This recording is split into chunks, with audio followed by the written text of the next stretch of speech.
All right, what are we doing? And why are we here? Well, I had this idea to create a game because I do deliberate practice all the time. Just playing around with storyline, getting good at it. And I tend to do this late at night. So 9 to midnight, 1 in the morning, I'm usually doing this kind of work. And I do it all the time, so I figure why not I just do it during the day and invite folks in. But if I'm going to do it, let's do something challenging. Let's really, really push not only our critical thinking design skills in terms of storyline. We're using Articulate Storyline. And I put some, restrictions on myself just to kind of up the game. So what are we doing? We are, we're going to rebuild this thing. Actually, let me switch screens. How about this? Let's see. And there, can you see me okay that way? Let me get my mic over here. So this thing is called the Tower of Hanoi, or Towers of Hanoi. It is it's not really a puzzle so much as it a math game. It's math, recursive math. I'm not a math guy. I'm not an English guy nor a math guy. So anyway, the idea is we got to move these 5 rings. I built this little wooden prototype just as a way to practice, figure out the gameplay, things like that. So what we got to do, we have to move these all the way over here, or move this stack to here, move this stack to here. It doesn't matter. And then one of these pegs is considered, one empty peg is always considered sort of the holding peg, if you will. Let me demonstrate real quick. So one ring at a time, like so. I can put it over here. I can do whatever. I can one ring at a time. And I can't put a larger ring on top of a lower ring number. So that's 3, 2. So I can't do that. I have to do one ring at a time. So if I do something like this, bring this one over. And there's a little formula that says that there's a minimum number of moves that you can do. Let's see. I think I got this pattern. I'm not sure. I played this thing till like midnight last night. But I think I can do this. Oh, I think I blew it just now. I did. I messed up. It's always I get right here. I always forget the sequence. But anyway, we're gonna redesign this as a. I'm figuring a drag and drop. I've played. There's hundreds of these online for schools and math and things like that. But they're all built with JavaScript or some form of web programming. We're going to do this in Storyline. And one of the restrictions I just mentioned a minute ago, one of the restrictions we're going to do, no JavaScript. And then we've got some Storyline fans out there that say, well, why not? It'd just be easier to do JavaScript. And you're right, it would be. The challenge is most people that use Storyline don't know JavaScript, aren't interested in programming with JavaScript. And I'm here to tell you Storyline can do this without JavaScript. And we're going to leverage the basic building blocks of Storyline. Object states, layers, triggers, and we're going to throw in some we have to use variables because we got to count and do some evaluation. But other than that, everything right out of Storyline can build this. In fact, I would argue that you could do this in the very first version of Storyline. There's nothing in Storyline 1, 2, version 3, version 360. There's nothing in those that would prevent you from building this. Now, I'm going to build it in 360 or Storyline 3 simply because of the new HTML5 underlying architecture, because I want to run this on an iPad. And it just has a really better, they've redone the whole underlying framework for HTML5. So we're going to build it in Storyline 3. But like I said, you can follow the steps along and build it in whatever version you have. So before we get into Storyline, which I doubt we're going to even get there, we're not going to get there today. We probably won't get there tomorrow. And maybe Wednesday. I don't know. It'll be a while before we get there. Maybe even this week. I'm going to switch back over my other camera, so give me a second here. I'm producing my own deal here at the same time. there we go. And now we turn. Isn't this fun? I'm doing this like, it's totally unscripted, totally live. So we're doing this from scratch. But that's it. That's the game. We're going to build that game. There's David. Hey, Greg, what's going on? Tracy's joined us. Pooja, hey, what's going on? So, what we're gonna use the iPad. Now, I've tried different gadgets that I have here. One is the Wacom Cintiq tablet, which is cool because we can do the entire thing on that tablet. The problem is I'd have to set this entire system up, microphones, cameras, everything, because that's a computer in of itself. So that's just a little bit more complicated. The other idea is I just got the new. How many of you remember the iSketchnote Kickstarter campaign a couple years back? Some of you may know that. I got the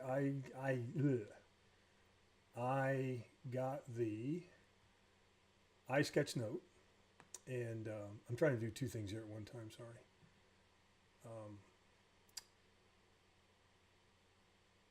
And they just come out with a new version called the Slate, which is you draw on paper, and it digitally records what you're drawing on paper at the very same time. So it's got sort of a lot. You have the paper version as well as a digital copy of the same version. And Tracy, you're drawer collecting dust. Check out the new Slate if you can. It's awesome. It's so much better. All right, so we're going to use the iPad, and why don't we just get started? I've got the old iPad iPencil. See, this is my favorite new little gadget. I have no idea who made this. Mike Rohde from Sketchnote Handbook. He showed me this, or he was on his Facebook page, and it's a little gadget from Amazon. I don't know, it was like $20, I think, and it just charges I can take it this way and then plug it in this way, and so it's charged and ready to go. And then we got the iPad. Let's get this guy going. Let's see. Almost, hang on here.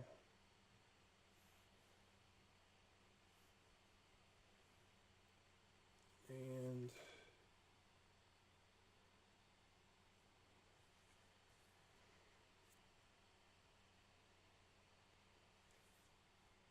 I think we're there. Come on, flip over.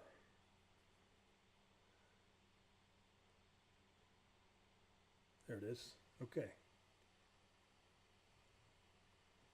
You should see my iPad coming in there. Oh, went black on me. Come on, we can do this.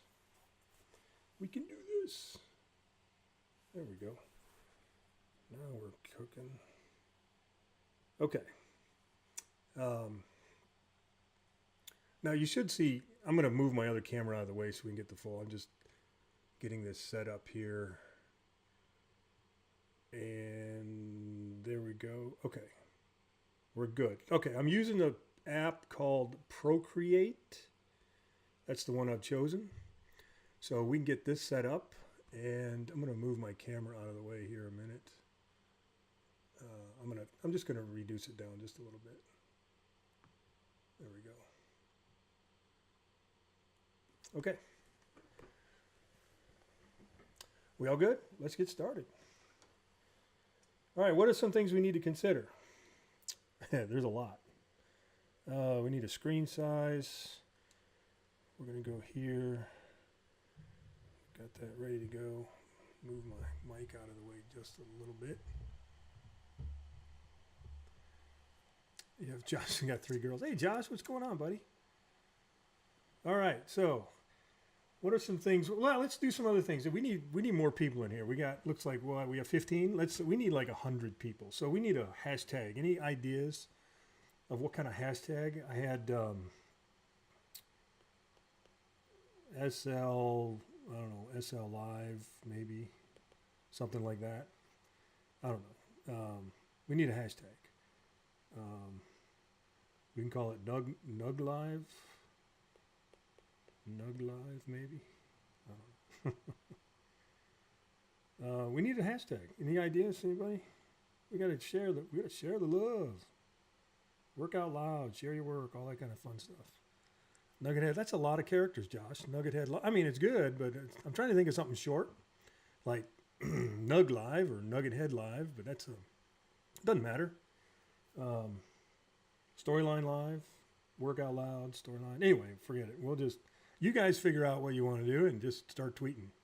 And then send it, Kevin Blessings. This is not about me. Okay, so I've really not given this any thought, but let's kind of think higher.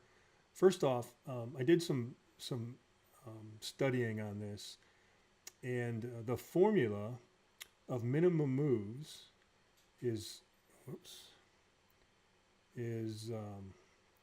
well, let's start here. What I'm going to do, this is recording, the iPad's recording, Procreate records this too at the same time.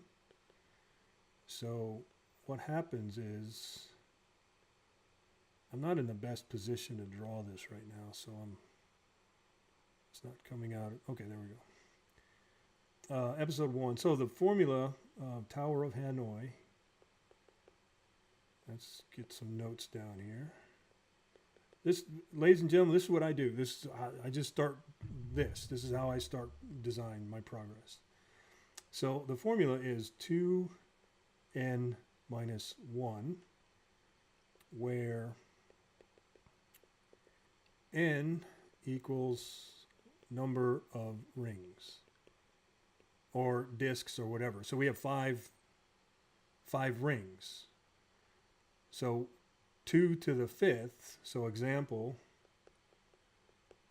if we had 5 rings, like in our prototype, our formula would be 2 to the 5th minus 1, which is 2 times 5, 2 times 5, 2 times 5, 5 times 5 times 5 minus 1 is 31.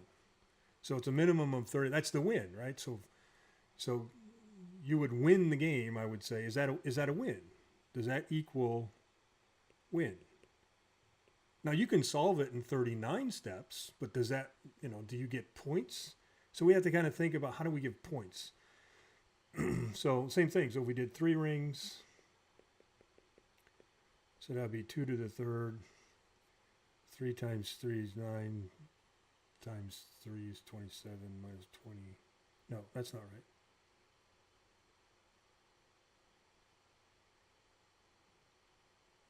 What is that? Not my see, I can't do math now. It's like, I know it's like 17 or something, maybe. Oh, minus 1 would be what? 3 times 3 is 9 times 3 is, 18. Minus 1 is 17. I was thinking 4 times 9. Duh. 2 rings. So that's 2 times 2, it's 4 minus 1 is 3, equals, so minus 1, 3. So if we build our game to where we give user option to choose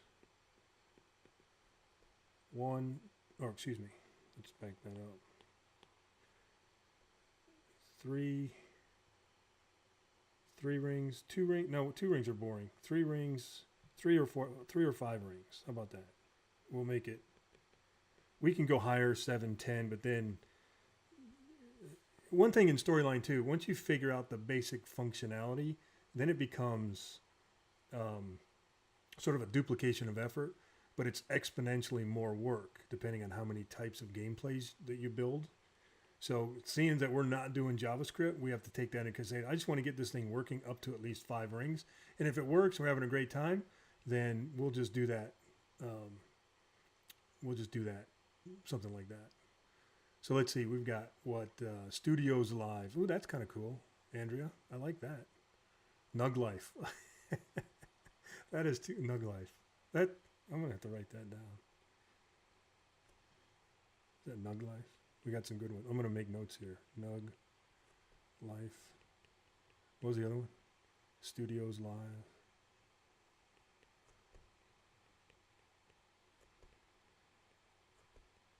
Those are fun. Hey, Brent, what's going on? Hi, Mary. Welcome.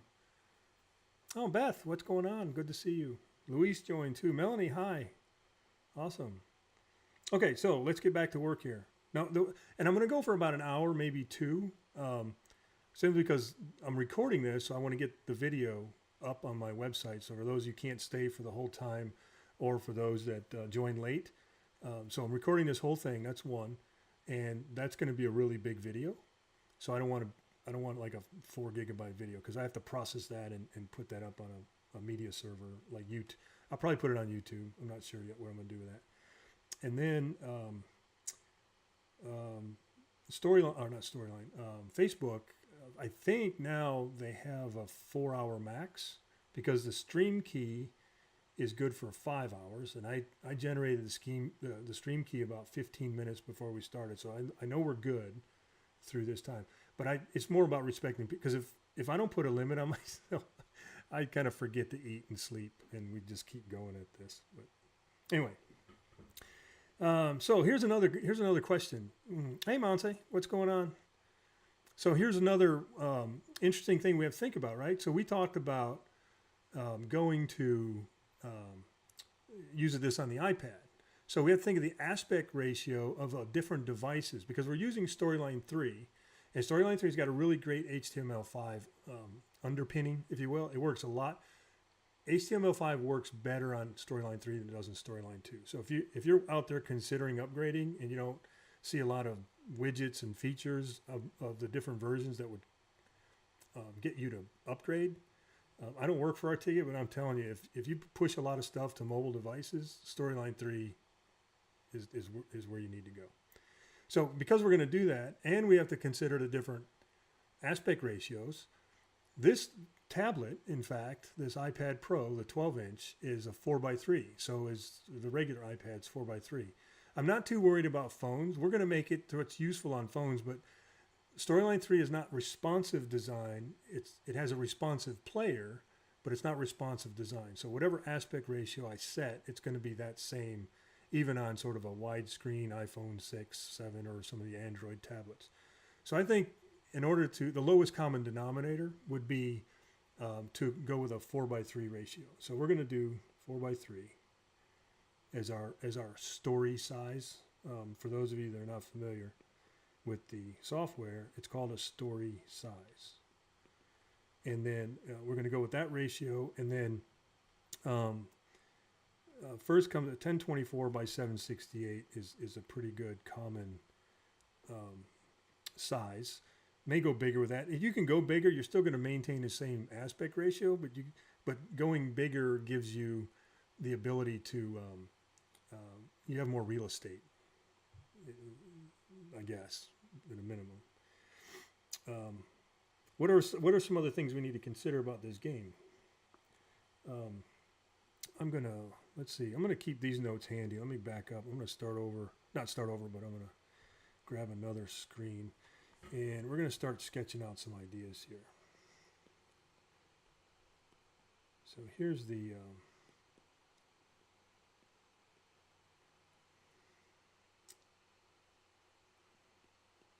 here's our kind of layout. So that's our, let's call this our game board, if we will, because this is going to be static. That's not going to move. So that'll be a static graphic.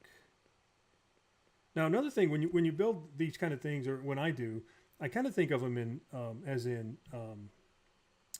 like layers, like structures, right? So like this layer here, this is going to be sort of the functionality, like the underlying framework. So I want to get the framework in place, which, in other words, it's the global no matter how many slides you add, no matter whatever you're going to add to this project, you have this underlying framework that's going to be global. So that we got to set that up.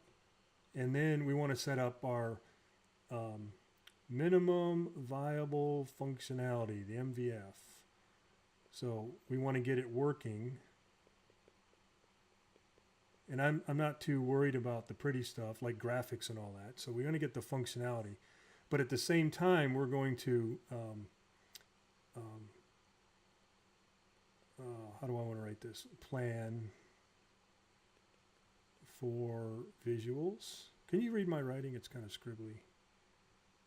I'm kind of writing at an angle. I'm not necessarily usually in this position, so it's not as legible.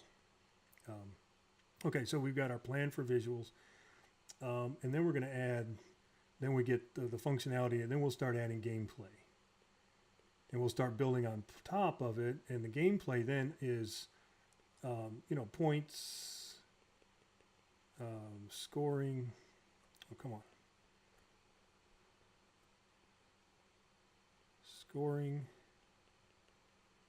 Maybe 2-player. There's so many things we can do. Once we get this, so that's what I mean. Once you get that basic functionality put in place, then you just build on it. You start adding to it, and then you don't have to mess with the framework. You don't have to mess with anything else because it's not like you have to rebuild it. So one of the things I also do, situation dictates or the design will dictate, is if I'm going to put this kind of work in, I want to put it in to such a way that it's almost like a template. Not a template where I can change it out, just like the built-in templates in the storyline, but a template that I can easily repurpose in other applications. Maybe I want to change the graphics, so and then we're gonna put the we'll put the graphics up here. We're gonna plan for it, but I want to build it in such a way that I can swap graphics out and not affect. So one of the things with graphics too, check this out. Somebody's like, what? All of the graphics will be PNG files, meaning no storyline shapes. Why? Why no shapes? It's easy, it's just like PowerPoint, right? You just grab a shape. So we can do that. We can use storyline shapes. There's not a problem with that. Thing is, if I'm planning, think back up here to the graphics. If I'm planning to be able to swap these graphics out, I can't swap shapes. And I know there's going to be a bunch of different layers in here. So what's going to happen is I have to if I want to change the look and feel of it, then I have to change all the shapes. And there could be a lot of that. So what we're going to do is we're going to build it in graphics and PNGs. That way we can leverage the right-click, change graphic, change picture. And we just do a right-click, click a few times, and bam, we got a whole new interface. That's the goal. That's what I'm going to try to accomplish by doing that. And one of those is to plan not using any of the built-in shapes. So we're going to spend time here designing. But then we're going to have to go into, I'm going to use Illustrator. That's the tool I use. So we're going to go into Illustrator. We're going to build our graphics. And then we're going to get all the assets in place and get all the functionality building and the assets in place. And then from there, we'll start putting it together. So hopefully we can start building by Wednesday. Who knows? So there's our game board. We need the ability to, so if we're going to max out at 5, then we need the ability to add 5 rings. This is not to scale by any stretch of the means. So let's go like,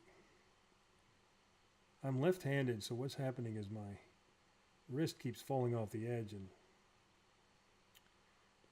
okay, we got that looking like that. Let's clean this up a little bit here.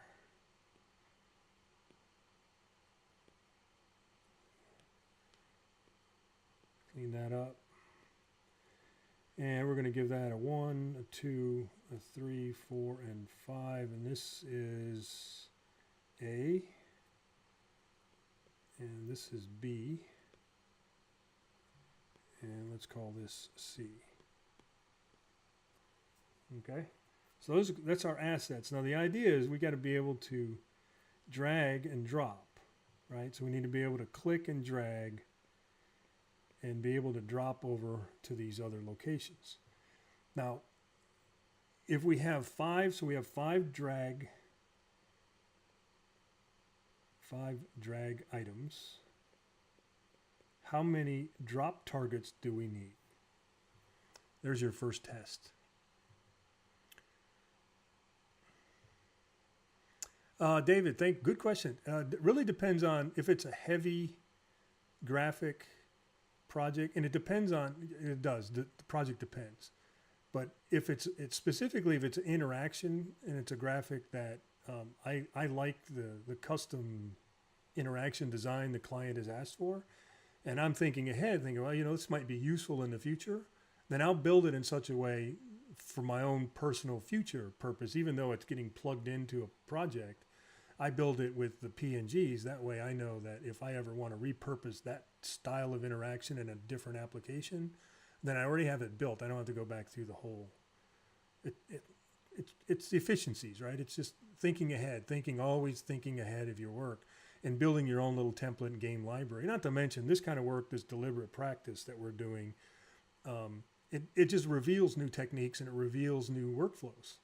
So it's practice. And this particular one has absolutely zero application right now, other than I think it's going to be fun to build. So we got 5 drag items. How many drop targets do we need?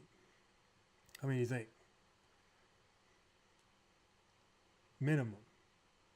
Remember, minimum viable functionality. And remember, we're going to do 3. The choice. So the user can choose 3 or 5.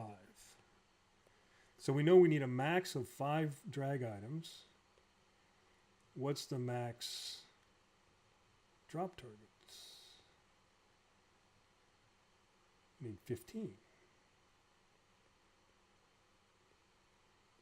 targets. We need 15. So where do we put the 15? Let's see. I'm going to try something here. Stay with me.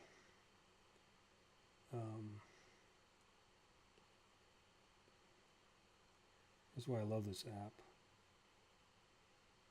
Go like this. And then can move this out of the way a little bit.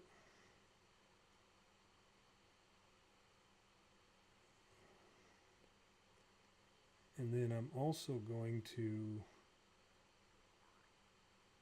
copy it. And then paste it. Now I got a duplicate. And then now I can play with this one. And get rid of this. Get rid of that. We don't need this here. I'll show you what you'll see this all come together here in a minute. You'll see what I'm trying to do. This. Put this back in place. Okay. I'm going to change colors.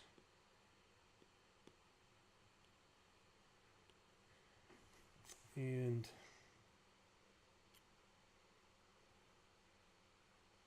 we're going to need drop targets. And I'm guessing the easiest way to do this is just to keep all the drop targets the same size and shape, like so. And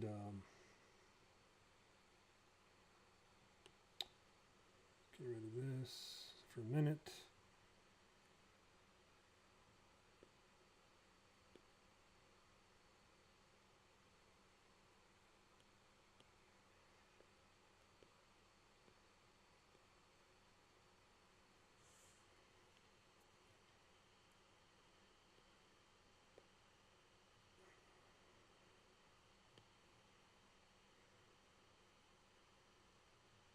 Come on.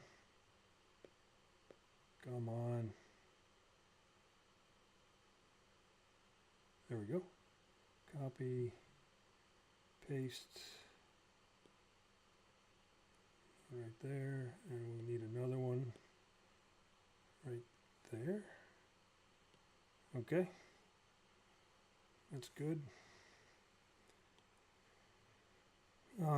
Let's see. I'm not talking now, am I? Oh, layers. I know what's going on. I got to. I need to put these together. There we go. So that's the layer we're working on now. Come back, get my black back on, and let's put this back in here. I guess it'll be all right. This is A, B, C, and I need to move these out of the way. More real estate here. So that's B and that's C. Okay, now I got that set up. So what we need to do is we got to figure out how we're going to name these things. So the naming of these these are our drop targets. So we've got 5. And the reason we're doing this stack like this is because we have to imagine that any one of these 5 can be in any one of these pillars or any one of these poles or posts, towers. That's towers, right? That's what Tower of Hanoi. So Tower A, Tower B, and Tower C, we have to assume that any one of these this ring could be anywhere. Now we know a higher ring can't be on, we know a 2 can't be on top of 1, and the higher ring can't be on top of the other, but we have to accommodate for this configuration to be on any one of the towers. So we have to accommodate that by having 5 drop targets on each one of those towers. That makes sense? So it's just kind of critically thinking through the gameplay as we think through this. And now we need some naming conventions. So if we go with the tower metaphor, so if this is Tower A, Tower B, and Tower C, so A, B, and C. Now we just need some naming conventions. You're talking, what are you saying? Tracy's like, what? Hey, that's what we should do. How do we do that? How do we get like live conversation? I don't know. This is just me talking out loud as I'm working.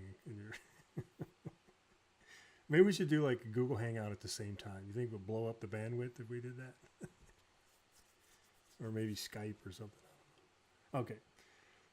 So what I need to do is I need naming conventions for all of these drop targets. And I'm going to keep it simple. So we'll call this tower. Now these might change once we get into storyline, we start building, but I want to have some semblance of a plan before I get there. Because the idea, and I teach this a lot. I teach storyline every month, and all of the widgets and the features and how to do certain things. But I get asked questions more about workflow and naming conventions and asset management and all these different efficiencies and stuff like that. And I'm happy to share those, but it seems to be that there's more of a need for that type of, that understanding. It's one thing to understand how this software works, but if you can't make the software work for you, then you're just kind of going in circles.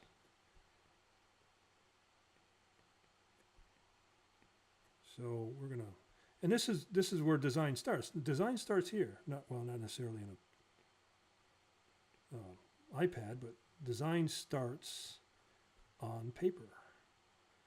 And I know a lot of you and me too sometimes, I go down that rabbit hole too, where I go into storyline thinking I'm going to start designing in the software development tool, and then find myself in a jam because I didn't think outside the tool long enough.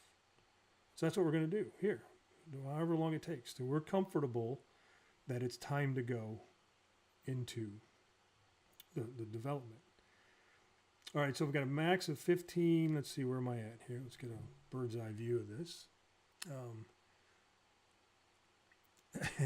Thanks, Tracy. I guess just throw the thumbs up or things like that. They go, I don't know. Mary Ellen's got a question. Is there any way to drop multiple objects onto the same drop target and have SL automatically stack them? Yes, there is a way to do that. Not digressing too far off, but Storyline out of the box is fundamentally a one-to-one relationship. So one drag item to one drop target. You can do a one-to-many, which I can put multiple drag items in the same drop target. I think that's what you're talking about. So you can do that with the built-in functionality. And then there's some settings, whether you want to random stack them to center, stack on top of each other. So there are settings inside Storyline that are fundamentally out of the box, can do what you're wanting to do. What Storyline doesn't do out of the box is many to one, to where you have let's say 2 drag items, but only 1 drop target. No, say you have 4 drag items and 2 drop targets, and you want to be able to put one of the items in either one of those drop targets and still be correct. So that takes a little bit. There's a little bit. You can do it. I mean, it'll manage it, but it's not sort of a templated freeform interaction build. Okay, so we've got our drag items, we've got our drop targets. Now we have to start thinking of gameplay. This is where it's going to start getting a little complicated, because we have to think through. So let's say, first off, let's do this. Let me think here.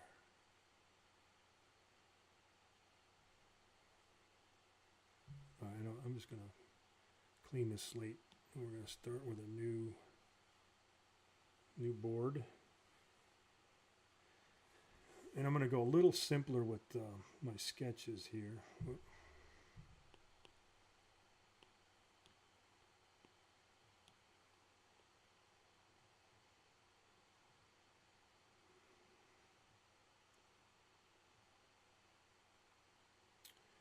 So we have 1, 2, 3, 4, 5. That might be too simple. It's okay. Quit trying to cheat. Just make it up. Let's go. So we got this.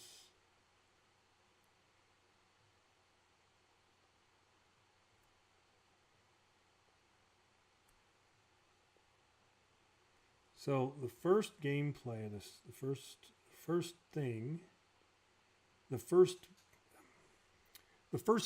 first move that anybody's going to potentially do is take that number 1 ring and move it to one of 2 places. So this is the first step right here. And it's either going to go here or here. Right? That's the very first move, gameplay. I'm going to click on this spot, and I'm going to either move it to this tower, I'm going to move it to this tower. And these towers, as you know, we've got our drop targets. Correct? You're with me. Now, here's where the functionality in the programming, if you will, the evaluation, because we have to evaluate conditions. We have to evaluate. Let's start writing this out, because we have to get this very first move. If we get this first couple moves under control from a programmatic, is that a word? Programmatic position, then then it's duplication of effort. We just follow that same sort of, then we just kind of build on it. Anyway, so we have to evaluate. If ring 1 is dropped on tower A, nope, no, not A, B5 or tower C5.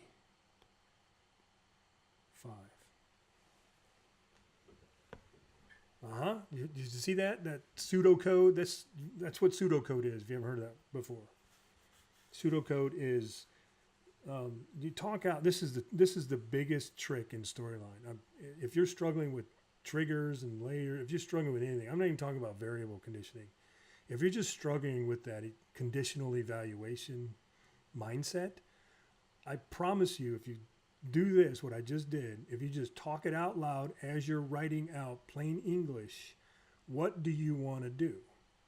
This is exactly what we want to do on that first gameplay, that first move. We want to evaluate if ring 1 that's coming off of a tower A1, we want to evaluate if it's dropped on the drop target, either tower B5 or tower BC, or BC, C5. So that's our first evaluation, if one or the other. Now, I don't care if it drops on that target or not. I could care less which choice you make first. I need to know which one. Why? Because I got to shut it down. What do you mean, shut it down? Well, think of the gameplay. I can't put 2 on top of. Now, if our next step, if 2, right? So, if, here's the other one, right? If ring 2 is dropped on tower B5 and ring 1 is on tower B5, then snap, and this is just a storyline term, snap, it's called snap drag item back to its initial position. So we're just going to say snap back ring 2 to initial. So what just happened there? Hang on, let me do, that's not what I went reaching for my trackpad, and that's my finger going across my iPad because I got it sitting right on top of my trackpad. Okay, that was funny. Let's see, let me flip this one back. And let's switch over. There we go. Okay, so let's think about that for a minute. What did we just do? What did we just think of in terms of that gameplay? Now, tower A, tower B, tower C. Ring 1, and then we have you have to imagine the different drag or the drop targets stacked here. So they're like transparent, you can't see them. So if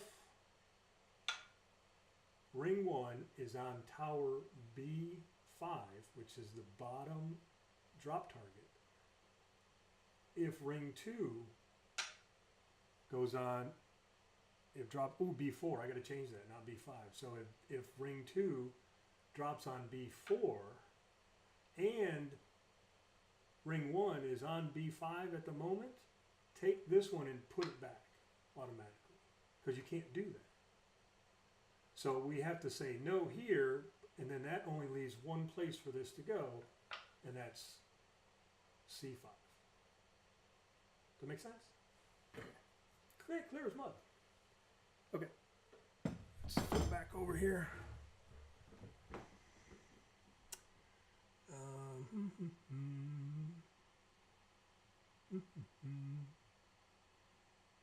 Okay, so I got to change that. I'm going to change this to B4.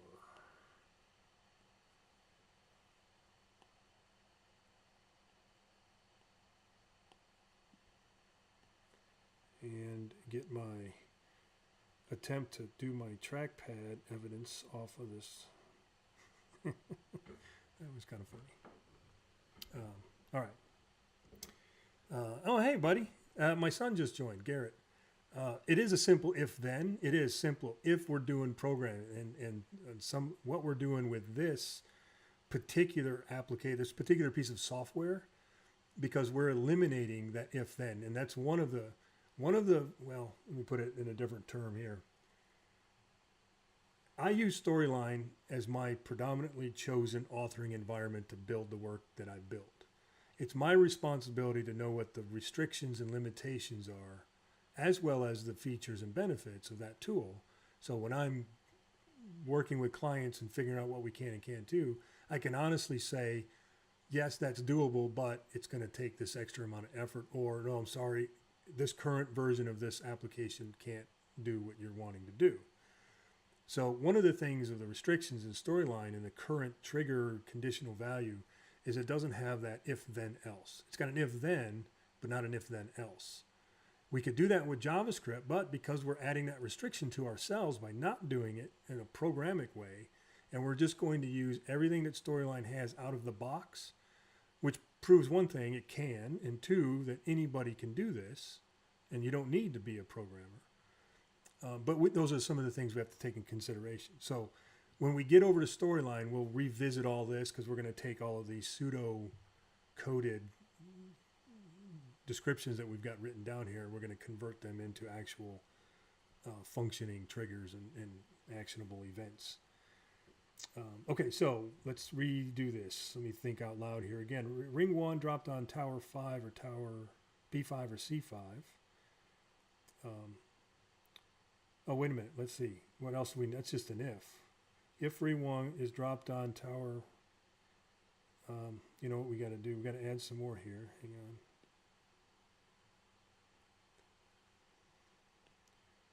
on. Not sure.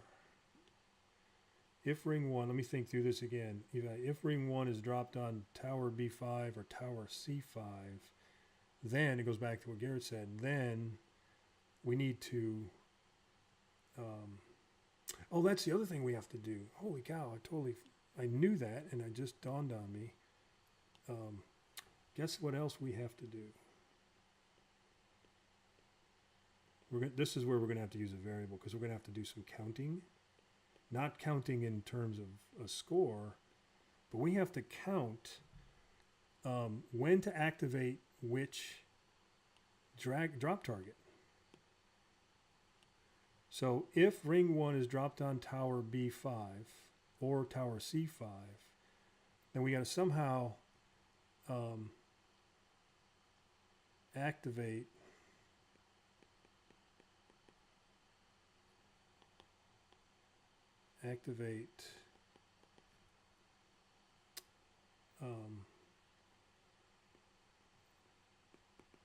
tower B4 or tower C4, because what happens here is what we're doing, because our next step down here is if ring 1 is on that fifth drop target, then Storyline needs to know which drop target to activate. So we can't have, we have to either deactivate, and we can do that with a hidden state. I think we can do that with a hidden state, or we can do it with a number variable. And what we would do is we would count. So we would do something like, let's see, let's call this, we'll get some variable names here. We need, let's just call them A1 through A5, B1 through B5, and C1 through C5.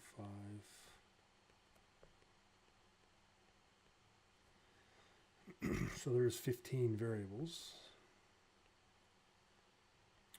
Question is whether we want to do a number variable or a true false variable, because I could set all of these. We'll have to get in. We might have to prototype a little bit to see which would work best. Because essentially, let's say we're doing true false. Let's say these are true false variables. Then initially, all of these would be false. And if they're false, then we can't drop anything on them, right? So it'd be if I tried to take this A1 and I try to drop it like up here in the air before there was anything below it, then I don't want that drop target to be activated. So only the one occupied. So a drop target has to be occupied in order to activate the next lower drop target. So, oh yeah, hey David, what's going on? Believe me, I've been all over that Wikipedia site reading. It's pretty interesting, the history of it's recursive math. I don't know, it's kind of fascinating. When I first did, it's been around for a long time. I just discovered it this year, probably because I'm not a math guy and I don't study math problems. But I looked at it as a puzzle game. But it's something to do with recursive math, if you know what that is. I have no idea what recursive math is. So false. So right. So we've got to basically we got to turn this on. We've got to turn this one on to true if occupied.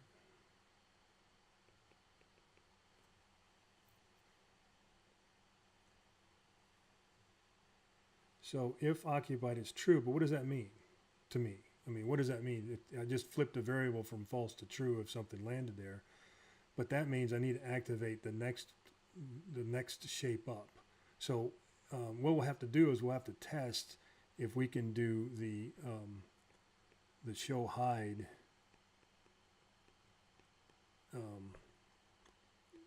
drop targets, and we'll see if that.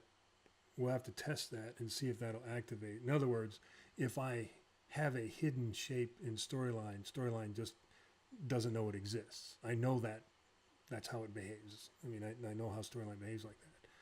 So and because these are going to be transparent shapes, where from the visual perspective, the user can't see the drop targets. I know they're there. You're going to know they're there, but the user won't know they're there. So if they're already transparent, what's the difference between a hidden transparent shape and a visible transparent shape? You know what I mean? So we have to really, really think hard about that if we hide a transparent shape, is it in fact deactivated as part of the drag and drop? It doesn't work. If that's the case, then it's a piece of cake. We can just use the true false variable. I think it does, but we'll test that. And here's what I'm giving you my word on this too. I'm not going to go after we're done here. I'm going to go play around and test some of these ideas and come back and say, oh yeah, it works. The goal of this live thing is to do everything with you live.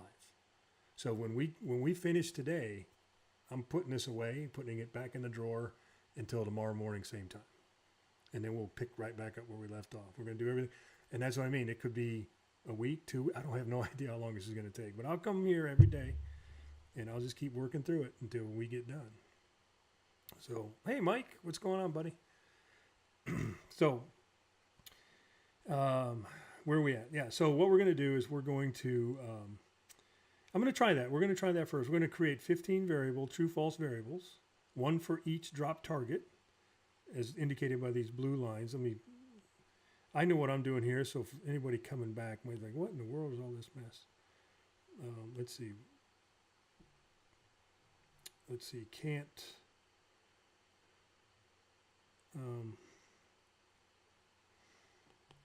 just make a note. Can't drop on unoccupied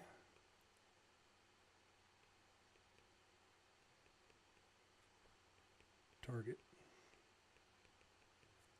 So that's what this little archy black line represents. So we can't take ring 1 and just drop it up in the air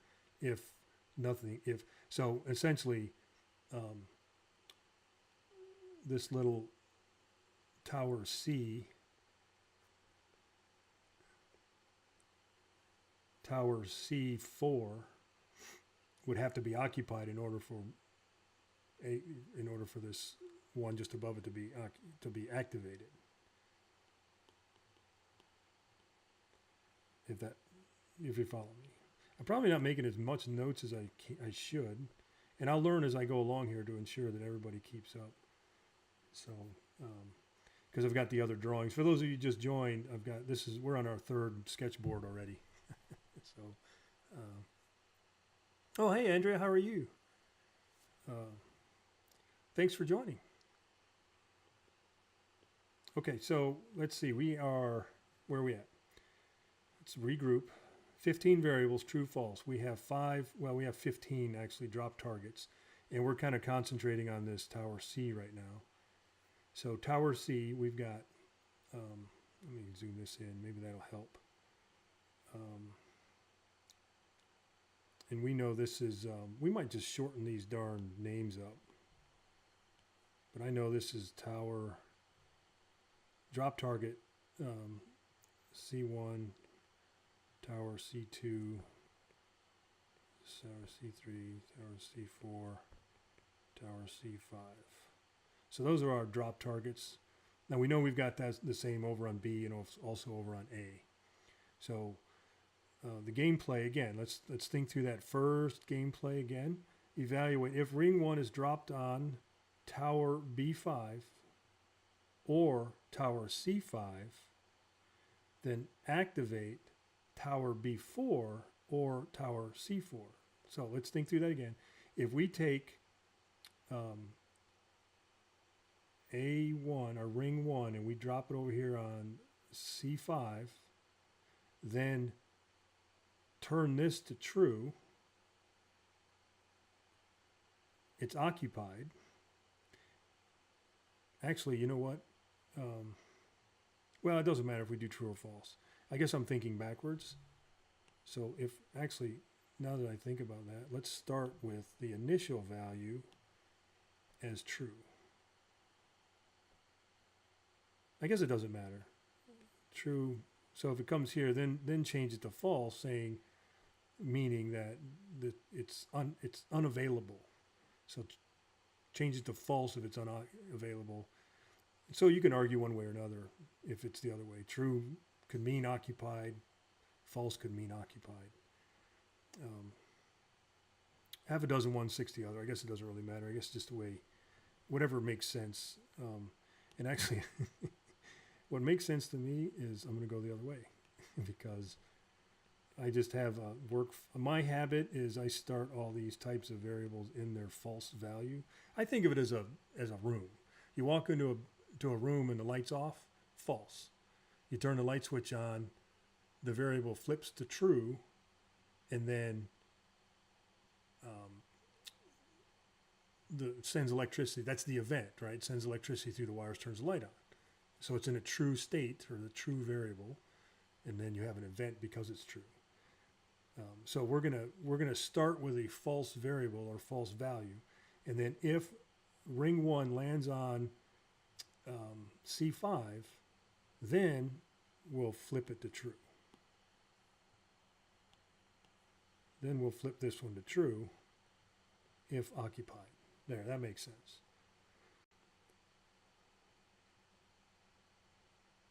Now, so if all of these are hidden, hold on. We got to do some more setup here. Initial state equals hidden.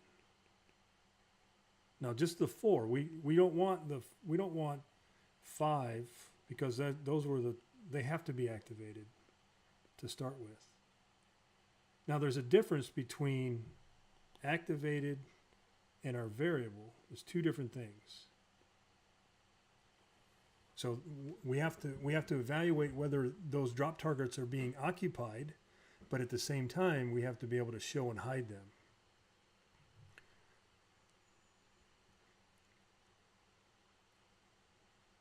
So we need 5 activated, or they're not hidden. Let's do that. Because we can think out loud, but if we don't make notes and we get into building, we're like, what did I say about that? I don't remember what I said. So these are normal. And that's storyline speak. So if an object is visible, it's in a normal state.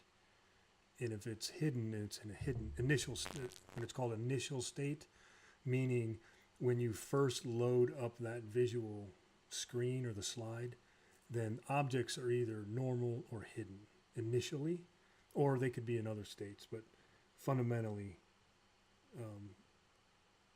that's what we're going to. So the 2 5s will be in a normal state.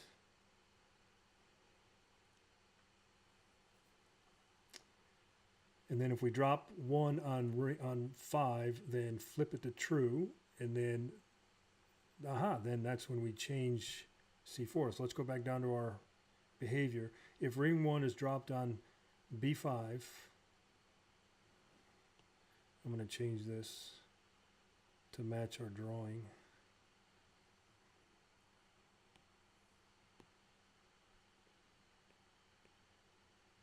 Tower B5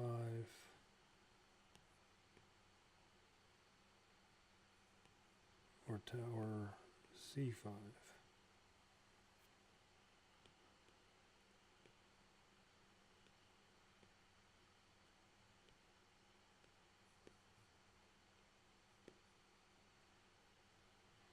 So if ring 1 is dropped on, well, if we're going to do the color code thing here, let's do this too.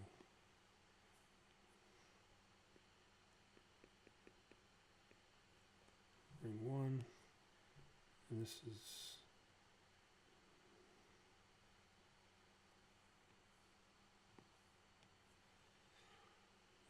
activate T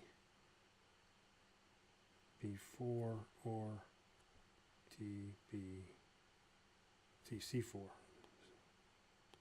C4. There we go. So if ring 1 is dropped on tower B5 or tower C5, then activate, or which basically means activate, change state to normal.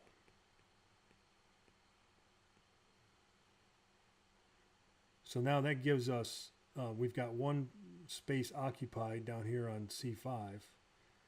Activate the next one, which allows us to put another disk on top of, but we're not there yet because we have to add more condition, because if we put 1 on C5, then we know 2 can't go on C4 even though we've got it activated.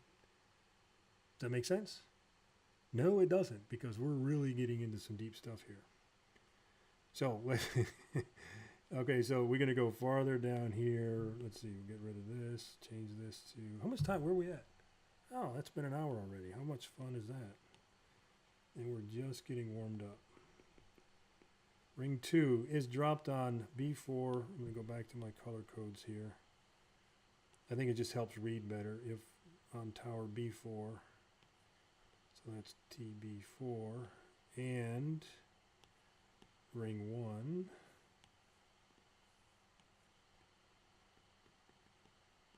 is on tower B5. TB5.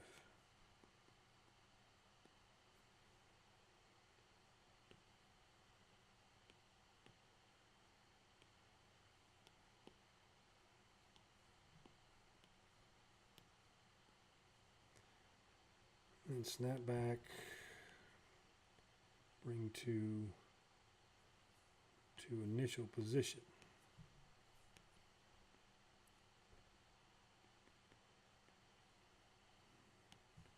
Kind of playing around all these colors, but it really helps when I color code it like this so I know what I'm talking about. Initial position. Okay. So if ring 2 is then dropped on B4 and ring 1 is on B5, we're playing with B. So let's change that to keep up with our graphic. I just noticed this should be a C, so we don't confuse ourselves. So that should be a C, because we're just playing with tower C right now. So if ring 1 is dropped on tower B5 or tower C5, activate B4 or C4. And then assuming, this is what this next one really says, is assuming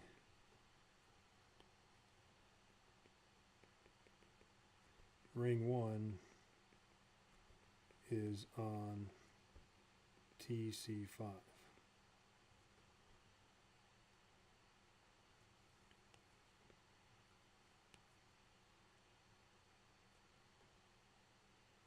Okay, does that read good for you guys? Can you start a map, you get this, right? You get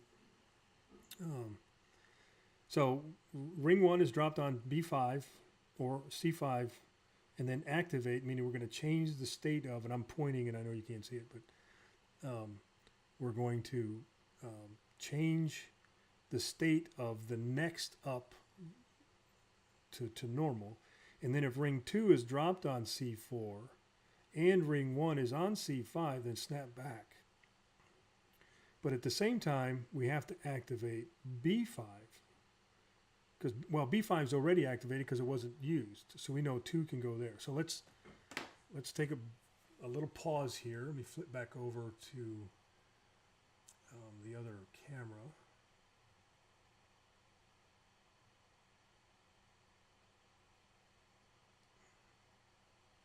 Okay. So I'm producing and doing all this. Like 2 cameras and a bunch of monitors and stuff. All right, let's think through what we had here. You know what we could do. Let me try something.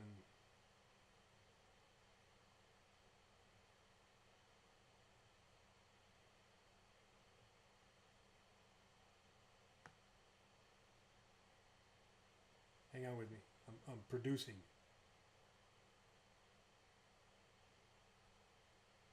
And there we go.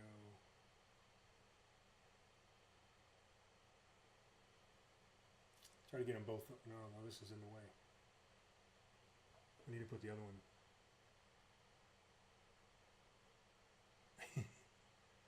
Don't you love it? All right, let's put this one back up full. Let's put the iPad up full. We're going to put this one up in front and then bring it down kind of out of the way. There we go. How about that? Put one behind the other. There we go. Ta-da! Okay, can you see that okay? Let me bring this up a little bigger. Should be able to see that. I can move that around as we go. I want to see that graphic at the top first, right? So the first thing we need to do is, y'all, this is live. I'm managing. I'm watching watching the Facebook feed. I got a monitor. I got this OBS streaming software, trying to set cameras up.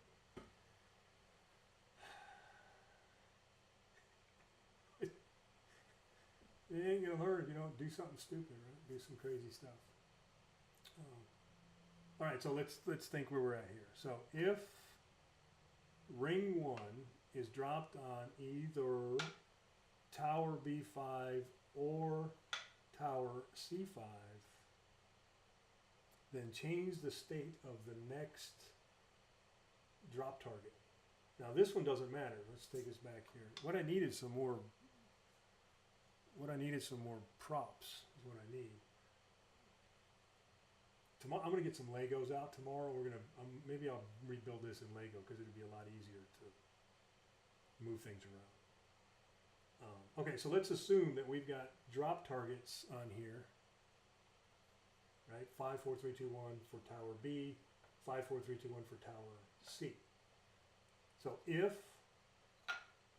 we land on tower B5, then activate the next drop tower. We don't have to worry about here because that's still activated, right? So we've got 1 normal state and 4 hidden states. And now, because we've activated this, we've evaluated that this is now occupied, this drop target, then change the next one to normal so that we can have the ability to do this. But now we have to, that was the other thing. If ring 2 is dropped on, where ring 1 is already there, then snap this one back to where it starts. Else, we already have this one activated from the beginning, so it doesn't matter. It can go over here. I think that's our fundamental game. That's the fundamental conditions right there. And then if ring 2 is dropped on C4 and ring 1 is on C5, then snap back, right? Otherwise, just go over here. Now, what's the next gameplay, right? Remember, we've got a stack of drop targets over here too, right? We've got 15, so here's Tower A. So there's 2 drop targets sitting over here, so we have to make sure that we hide these and keep the very next one active. So A, Tower A543, A2, this is now activated, this invisible transparent drop target, because we can bring one of these 2 back. So what we would probably want to do is not bring them back, but we're going to take this one. Our next gameplay is to take this one over here. Now, if this one's over here, what's next? Well, this is no longer occupied.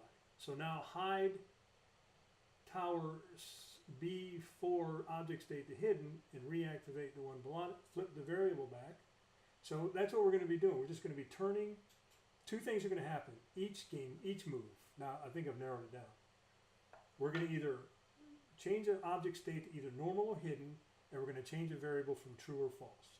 We're going to be flipping those 2 back and forth. Every time we move one piece, it doesn't matter where we go, we're going to be doing 2 things here, we're going to be doing 2 things here, we're going to be doing 2 things here. So a variable is going to be changed each time. One move, change the state, flip a variable. Change the state, flip. This is already done. Change the state, flip a variable. We do this play, change the state, flip a variable, change the state, flip a variable. Nothing played over here, so we don't have to worry about it. Change the state, flip a variable, change the state, flip a variable. Nothing's happening here. You see that pattern? That's the pattern we're going to, and then we just build up until we get 31 moves. Because that's the minimum number of moves to do 5 rings, 31 moves, minimum. As long as we've got that, it doesn't matter how many times we move, we just keep flipping them back and forth. As long as, well, now that I think about that out loud, do we end the game at 31 and say, sorry you didn't make it, try again? No, I'm not going to worry about that right now. So you see the pattern? We've got a pattern. That's all that matters. That's what we were looking for. I think that was a huge breakthrough right there. We have found the pattern. We discovered the pattern. Let's see. We took this one off and flip this one back on.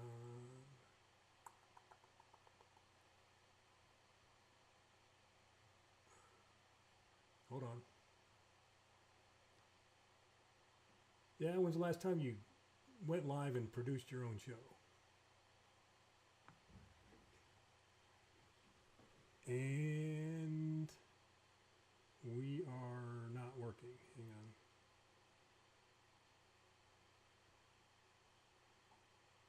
Oh, come on. There we go. Okay, I think I got it. There we are. Whew. Okay. Oh, hey, Lynn. And there's Stephanie. What's going on? Just jumping back in there. Stephanie, what putting a larger number? I don't understand. Is that a question, Stephanie? I'm happy to elaborate. I'm just not quite sure I follow the question. We're going to try to keep going. I'm going to go until there's just a couple things in my head that I've got to.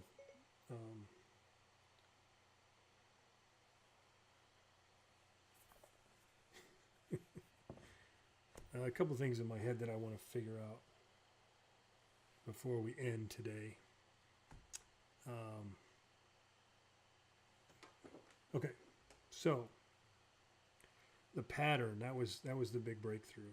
That pattern we had. The pattern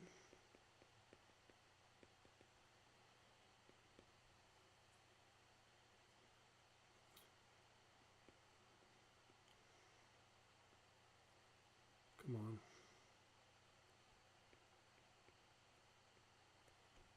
For each move,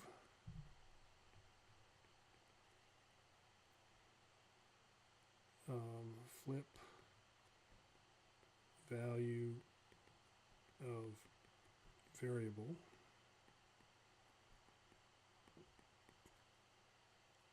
and change state of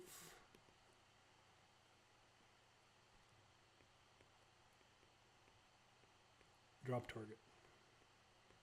I don't think it gets any more complicated than that. If we just understand that fundamental gameplay, puzzle play, whatever, however you want to call this, it's game, whatever. So as I demonstrated a minute ago, there's 3 towers, 2 of which will be changing at any one time. The one we're taking a ring off of, and the tower we're putting a ring on. The third ring won't have any activity at that move. The next move, again, we just evaluate which 2 towers are getting gameplay, and then we do 2 things. We flip a variable and change an object state, depending on how many rings are in that stack at that point. I think that's the fundamental gameplay in this project. That's the pattern. If we get that, we get all the variables and objects, we get everything set up, and we get that one gameplay working, then I'm going to go out on a limb and say that there's just duplication of effort. We have to think, and it's going to be the same triggers doing the same things. It's just we're changing the asset, the object state, which object that we're changing in that trigger, and which variable are we adjusting in that trigger. Other than that, it sounds like there's only going to be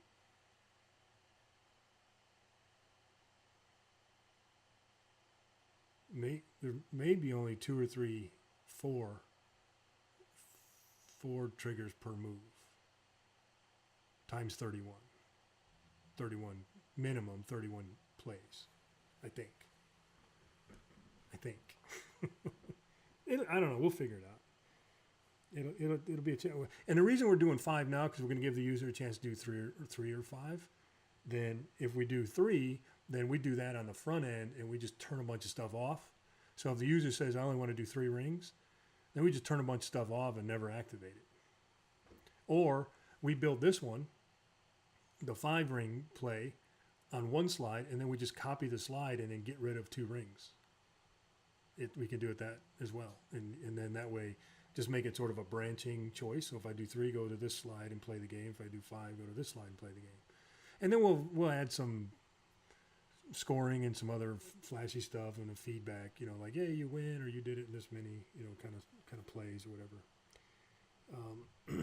Let's see. I'm trying to think what else. I think that was a huge breakthrough right there. I'm wondering I think we might be ready to go start building some assets. So and there's something I'm not thinking of. Is there anything, can you think of anything? No, Stephanie, no, you can't. That's part of the gameplay. Or that's kind of the rules. You can't put number 2 on top of number 1. So the rules of the game, or the rules of the puzzle, you can only move 1 ring at a time, and you can't put a higher number ring on top of a lower number ring. So you got to keep moving them around like that. And then the formula was 2 to the nth minus 1 is the minimum number, where n is the number of rings that we looked at earlier. So for each move, flip value variable and change state, drop target. We've got our fundamental gameplay. We got our pattern. We've got Now scoring, we should add scoring while we're at it. So we're going to need scoring. So we want to do, what do we want to do? We want to count moves. That's really all we want to do, is just count the number of moves. And we want to display the count.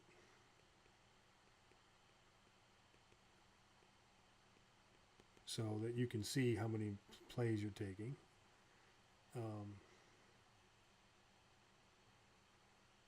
Display minimum count, or display minimum, a minimum win, which in this case is 31 moves. And to do that, we would just need well, I should probably move this down here.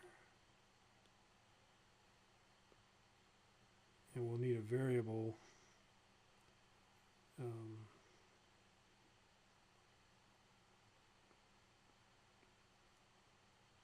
a number variable, num variable.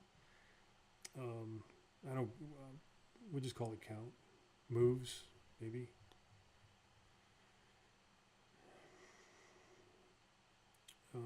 Moves. Number of moves. I don't know. I'm overthinking now. Number. Oh, come on. Just give it a name already. I'll just call it count. Just leave it that. Initial value. Initial value is 0. And then what we'll do is at each gameplay, so each time, and then for counting,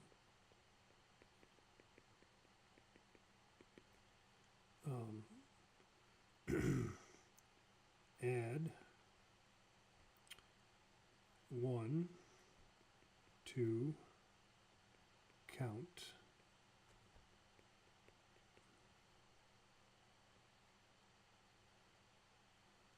when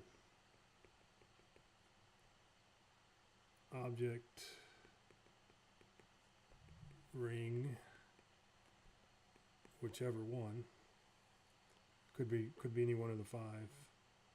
Ring is when object ring is dropped on object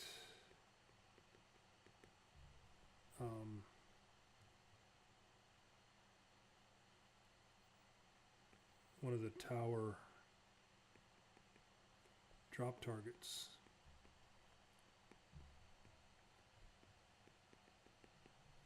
And whatever number that is. I don't know if you can make sense of that, but generally, essentially what that means is anytime any drag item is dropped on any drop target, add 1 to that variable. It doesn't matter if you go backwards or forwards. Any play you move, counting, that's a move, that's a play. So it's 1 count per 1 play. And that's the gameplay, right? 31 plays is the minimum number of moves to play this game. So we need to count every one of them.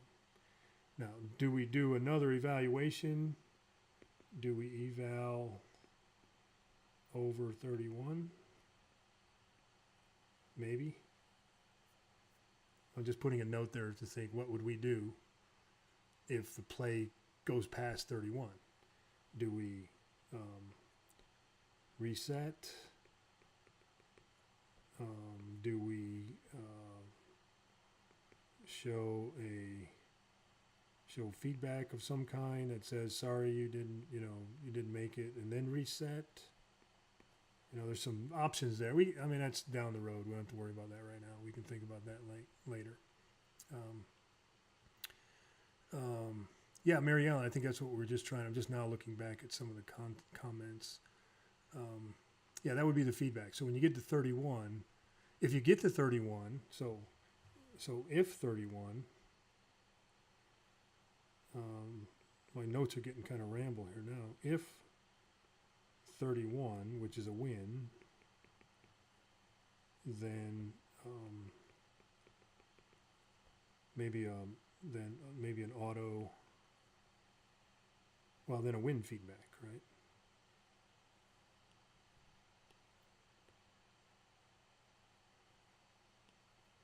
Then a win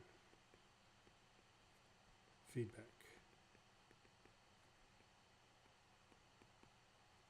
If that's kind of a goofy looking K. And then over here, if over 31, I don't think we want to auto reset. I'd be upset. It's like, wait a minute, I was still playing. Don't do that. You know, you don't want people like, why'd you reset it on me? I was still playing. But what do we do here? I think we should hit some kind of feedback and say, hey, you've reached the minimum number of plays, and then give the option. Aha, let's do that. So you've reached the minimum number, blah, blah, blah. You reached minimum, and then whatever we say there. Show feedback, and then give the option to reset or continue. Ooh, you know what? Ooh, you know what'd be fun? Hang on, let me I got to do something here real quick before I get carried away. Just want to make sure that this stays all the notes below that green line are related to counting and scoring and keeping up. So I was just thinking of something.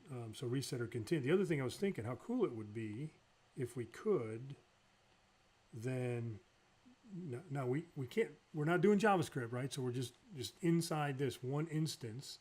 But what if we built our own little personal leaderboard? So you can see your best score.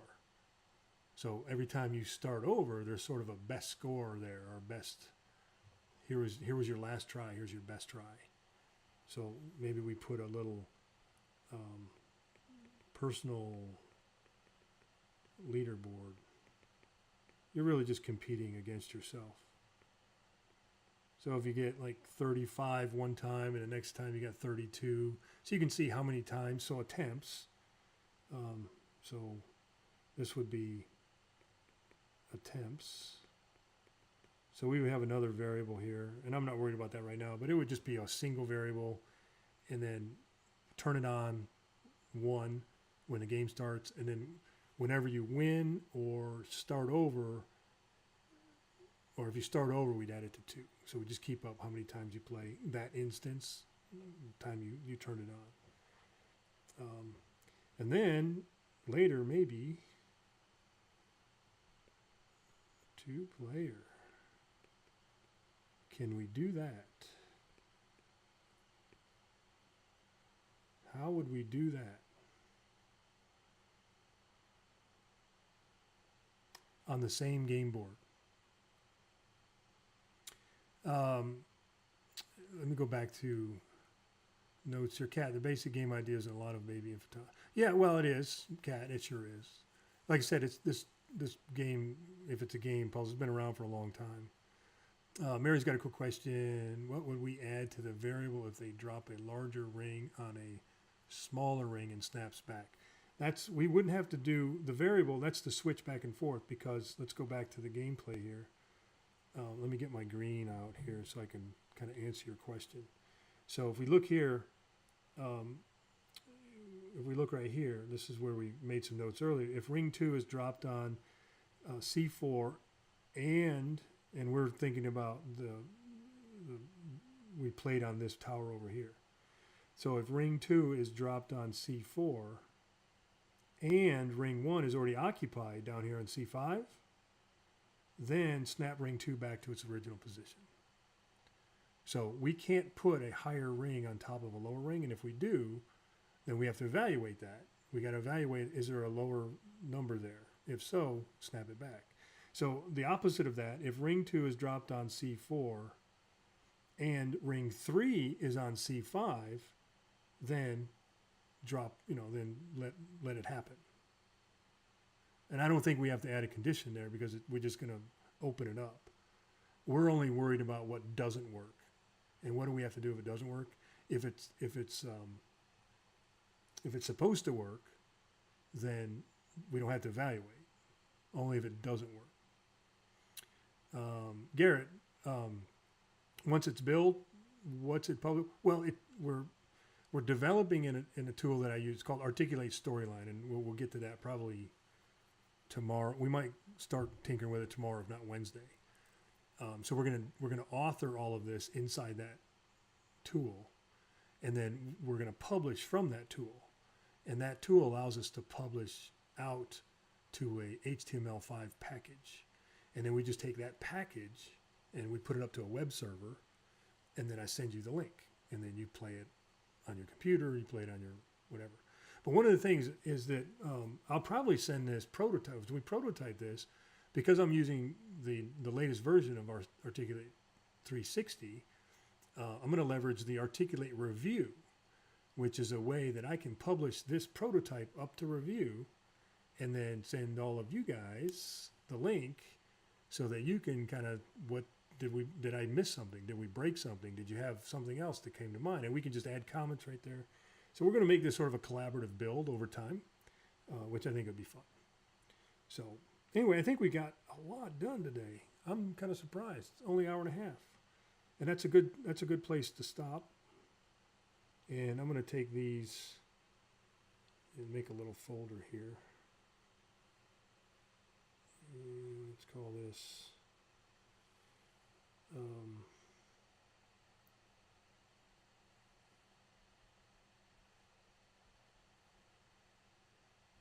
Storyline Live, episode 1. So where do we start? Just a quick recap. 2 to the nth minus 1, where n is the number of rings. So 5 rings is 31 to win, 3 rings is 17.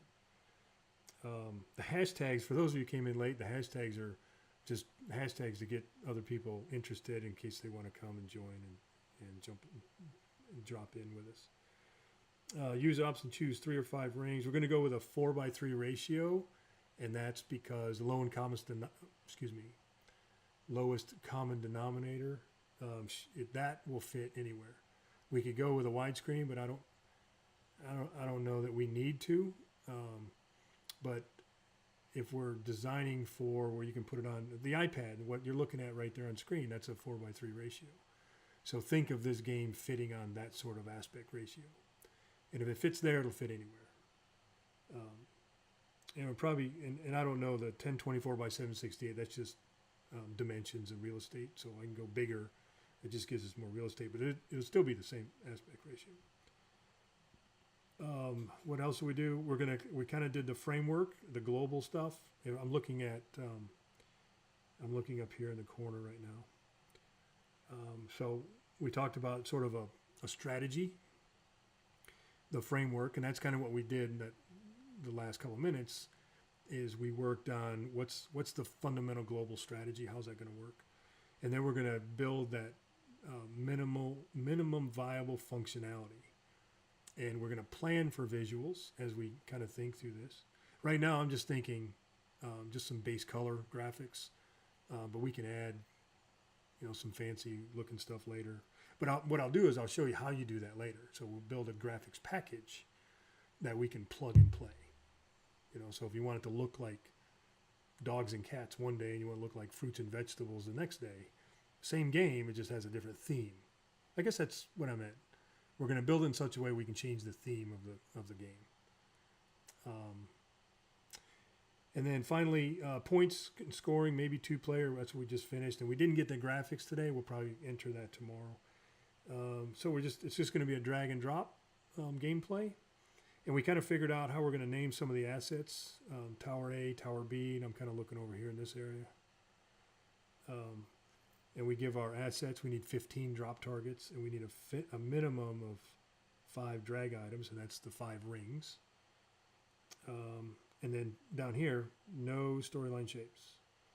And that's because storyline shapes are great. It's not, we're not disrespecting that we're not using a shape. It's just that if we're thinking the strategy down the road, that if I want to change a theme, if I only used the built-in shapes, then I'd have to go in and I'd have to do a lot of extra work to change the shapes to different looks. If I build them in such a way that they're just PNG graphics, then at any time I can just do a right click, change the picture, and none of the gameplay, all the functionality isn't affected. So we can change the theme on a fly. And then finally, we just kind of mapped out that pattern. We figured it out with some variables and stuff, and that's, we're not going to go through all that now again, but yeah, I think we got a huge lot. Hour and a half, didn't take long. We got pretty much everything we need, almost. I think what I'll do tomorrow, I don't think we need to mess around with. I don't know that we need to mess around with sketching, and I'll have it available, ready to go. But what we'll probably do tomorrow is go right in and start building some of the assets and kind of setting up the structure, and maybe getting some of our stuff. We might be ahead of the game. I'm a little surprised. I thought it would take longer, but if we spend too much time sketching, we need to start prototyping. We need to start seeing what works and doesn't work. So I want to get some graphics in place, some just fundamental graphics and shapes ready to go. So we'll build the assets tomorrow, just some basic assets. And then time permit, we'll jump into storyline and start setting up the base structure and see if we can't get at least those first two moves, like we demonstrated, we get those first two moves figured out, then that's a huge win in what, a couple hours, 3 hours worth of work. Then the rest of it is just busy work. I'll probably, that's once we figure out that functionality, that gameplay, and those little bit of scoring and points. After that, it's just busy work. You just put your head down, and it's just repetitive duplication of effort. So I'm having a blast. This was fun. It went off a lot better than I thought. Hour and 40 minutes. That's not bad. A little bit of time, not too much time. So anyway, where are we at? What do I got over here? Oh yeah, so tomorrow, episode 2. Same time, 11 o'clock. I'll put the thing in. I've got, if you look on the Facebook page, there I've got events set up for now through Friday. So same time every day. So if you want to get notified, or you want to pay attention. Now what I'll do after this, I'll process this video, I'll download it, and then I've got my notes, and then I'm going to put on my website a sort of a summary of what we did today, and then I'll tweet that out, and I'll put a link to the website back on Facebook page, and then we'll try to get, for those of you who weren't able to stay the whole time, or you had to leave, or you come in late, then I'll put this video, and I'll probably publish it, well, either Wistia or YouTube, some other video platform, so that you can watch it there. So all good. Yes, I was using the Apple Pencil, Andrea, with the iPad. Yeah, same time tomorrow. Yeah, I'm not going to go more than 2 hours, Andrea. That's the commitment, is 2 hours max. If we get to a breaking point, which I think we did today, then we're just going to pause like we are right now. We're at a good breaking point to transition to tomorrow. No longer than 2 hours, could be less. So that being said, hey, I appreciate everybody showing up. Thank you. Spread the word. Let others know. Come in. If we might keep it down to an hour so that folks can stay the whole time.